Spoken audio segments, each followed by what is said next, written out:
बिस्मिल्लाहिर्रहमानिर्रहीम। अॼु जेको असां मौज़ूअ कलाम बणायो आहे उहो आहे लताइफ़ ख़म्सा।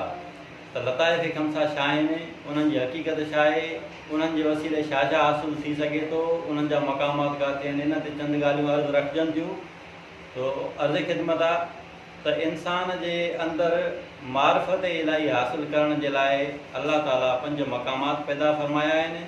जॾहिं इंसान पंहिंजे पीर कामिल खां अज़कार हासिलु करे उन्हनि खे जॾहिं कमाए थो त उहो इंसान उन 5 मक़ामात खे रोशन करे वञे थो। पोइ जॾहिं उहो इंसान उन 5 मक़ामात खे रोशन करे थो वञे, उन्हनि जे वसीले सां अल्लाह ताला ज़ात बाबरकात जी मारिफत इंसान हासिलु करे सघे थो। इहे 5 उहे मक़ामात आहिनि जिन जे वसीले सां इंसान अल्लाह ताला जी मारिफत हासिलु करे सघे थो। जेसीं ताईं इहे रोशन न थींदा तेसीं ताईं उनखे का बि अल्लाह ताला जी मारिफत हासिलु न थींदी, को बि इरफ़ान हक़ हासिलु न थींदो।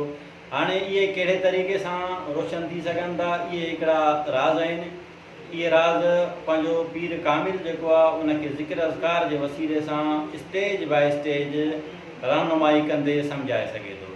बाक़ी इहे उहे ॻाल्हियूं आहिनि जेके लफ़्ज़नि जी तशरीह सां नथियूं साबित थियनि।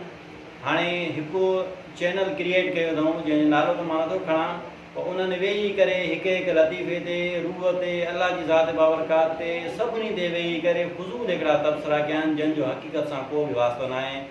पर असल में हर इंसान जेको आहे नई शइ जो खोजी आहे, उनजे करे उनखे नई शइ पसंदि अचे थी। बाक़ी उनखे इहा ॼाण न आहे त ग़लति आहे या सही आहे। त उहा जेको चैनल उन्हनि क्रिएट कयो आहे, उन चैनल जे वसीले सां गुमराही फैलाइनि था। तंहिंजे करे दोस्तनि खे अर्ज़ु आहे त जेकॾहिं लताइफ़ ख़म्सा जे बारे में का ॼाण हासिलु करणी अथनि, या रूह जे बारे में का ॻाल्हि हासिलु करणी अथनि, का मालूमात हासिलु करणी अथनि, या मारिफत इलाही हासिलु करणी अथनि, त उनजो बहितरीनु जेको तरीक़ो आहे उहो आहे बैत पीर कामिल। कंहिं कामिल पीर जे हथ ते बैत कयो, पोइ उन्हनि जे तरीक़े सां ज़िक्र अज़कार खे कमायो, त तव्हांजा लताइफ़ ख़म्सा जॾहिं रोशन थी वेंदा त तव्हांजे अंदरि मारिफत इलाही ख़ुदि ब ख़ुदि पैदा थी वेंदी।